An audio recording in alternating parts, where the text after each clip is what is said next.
अस्सलाम वालेकुम स्टूडेंट्स, मैं उम्मीद करता हूं कि आप सब खैरियत से होंगे। सबसे पहले हदीस मुबारक हुज़ूर पाक सल्लल्लाहु अलैहि वसल्लम ने इरशाद फरमाया कि हर किसी के साथ नेकी करो, चाहे वो नेक हो या बद। तो इसके बाद जो हमारा आज का लेक्चर है, इसमें हम लोग एक इंटरेस्टिंग क्वेश्चन लेके आए हैं। इसमें जो इंटरेस्टिंग क्वेश्चन है उसमें हमने ये देखना है कि एक गुलहरी दरख्त से गिरती है, बगैर डैमेज या कोई चोट खाए बगैर वो वैसे दौड़ने लगती है, यानी कि उसको कुछ नहीं होता। लेकिन इसकी बनिस्बत एक इंसान अगर दरख्त से गिरता है तो क्या होता है, उसके हड्डी टूटने के चांस बढ़ जाते हैं, या उसकी हड्डी टूट जाती है, या उसको चोट लगती है। तो इसके पीछे वजह क्या है, आइए इसको देखते हैं। जो आप लोगों को सबसे पहले दिया गया ये वो गुलहरी है, खुश नसीब गुलहरी, जो क्या करेगी, दरख्त से नीचे गिरी और सही सलामत भाग जाएगी। और ये वो बदकिस्मत इंसान है जो क्या होगा, दरख्त से गिरेगा और इसकी हड्डी वगैरह टूट जाएगी। ठीक है, अब आपने याद रखना है जो इसके पीछे सबसे बड़ा रीजन है, इसका जो कारण है, इस तरह आप लोग देख रहे हैं वो क्या है, आप लोगों के पास है ड्रैग फोर्स। अब आप लोगों को सबसे पहले पता होना चाहिए ड्रैग फोर्स आप लोगों के पास क्या है। अब आप लोगों ने ये याद रखना है कि ड्रैग फोर्स आप लोगों के पास एक अपोजिंग फोर्स है। इसको लिख भी लेते हैं, ये हमारे पास क्या है, एक अपोजिंग फोर्स है। ठीक है, फर्ज करें आप लोगों के पास कोई सॉलिड या कोई ऑब्जेक्ट है, वो क्या करता है, किसी फ्लूइड के अंदर क्या करता है, गिरता है। फ्लूइड के अंदर जाहिर बात है, फ्लूइड आप लोगों के पास एयर भी फ्लूइड है, और कोई लिक्विड वगैरह वो भी आपके पास फ्लूइड है। किसी ऑब्जेक्ट ने अगर गिरना है, एयर में भी गिरेगा तो वो उसको भी फ्लूइड में ही लेते हैं।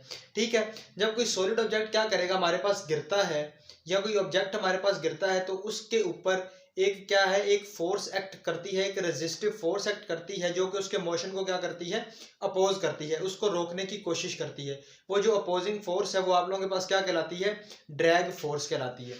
ठीक है, अब आप लोगों के पास जो फ्लूइड है वो आप लोगों के पास लिक्विड भी हो सकता है या गैस भी हो सकती है। ठीक है, अब अगर आप लोगों के पास वो गैस है, या आप लोगों के पास एयर है, एयर भी आप लोगों के पास गैस है, तो उसको हम बोलेंगे एरो डायनेमिक ड्रैग फोर्स। ठीक है, अगर वो आप लोगों के पास लिक्विड है तो उसको आप लोग बोलोगे हाइड्रो डायनेमिक ड्रैग फोर्स। ठीक हो गया, एक बात यहां तक आपको मुझे उम्मीद है क्लियर हुई होगी। अब जो नेक्स्ट इस मेन पॉइंट पे आते हैं कि वो कहता है कि आप लोगों ने ना इसको इस तरह देखना है कि जो उसका सरफेस एरिया उस गुलहरी का एयर के साथ कांटेक्ट में आ रहा है वो इधर बढ़ जाता है, यानी कि इसका सरफेस एरिया जो एयर के साथ कांटेक्ट में है वो ज्यादा होता है उसके साइज और उसके वेट के कंपैरिजन के अंदर। ठीक है, अब जब एरिया इंक्रीज करता है तो आप लोगों को पता है ड्रैग फोर्स डिपेंड करती है या डायरेक्टली प्रोपोर्शनल है एरिया के। जब एरिया इंक्रीज करेगा तो एरिया इंक्रीज करने से आप लोगों के पास क्या होगा, एरिया इंक्रीज किया तो आप लोगों के पास एयर रेजिस्टेंस जो है वो क्या कर गई, वो इंक्रीज कर गई। जब एयर रेजिस्टेंस इंक्रीज की तो नंबर ऑफ एयर पार्टिकल्स या नंबर ऑफ पार्टिकल्स या number of air particles collide, वो क्या कर गया आप लोगों के पास, वो इंक्रीज कर गई। यानी कि ज्यादा नंबर ऑफ पार्टिकल ने क्या किया, कोलाइड किया। जब ज्यादा नंबर ऑफ पार्टिकल ने कोलाइड किया तो आप लोगों के पास क्या है, ड्रैग फोर्स जो है वो आप लोगों के पास इंक्रीज कर गई। ड्रैग फोर्स इंक्रीज करने से उसकी जो फ्लाइट है, आप लोग फ्लाइट कह लो, फ्लाइट इजीली, या जो गुलहरी है वो आसानी से हमारे पास क्या कर गई, लैंड कर गई ग्राउंड के ऊपर। ठीक है, उसे चोट वगैरह ना लगी। मुझे उम्मीद है ये क्लियर हुआ होगा। अब जो नेक्स्ट है, इसमें आप लोगों को ह्यूमन के केस में क्या होता है, जाहिर बात है, अब इंसान है, उसका साइज भी ज्यादा है बनिस्बत गुलहरी के, और वेट भी ज्यादा है। ठीक है, तो जो उसका सरफेस एरिया एयर के साथ कांटेक्ट में आता है वो उसके साइज और वेट के हिसाब से बहुत कम होता है, जो उसका एरिया एयर के साथ कांटेक्ट में आता है। जब एरिया आप लोगों के पास कम हो गया तो आप लोगों के पास क्या है, ड्रैग फोर्स की वैल्यू क्या होगी, आप लोगों के पास कम हो गई।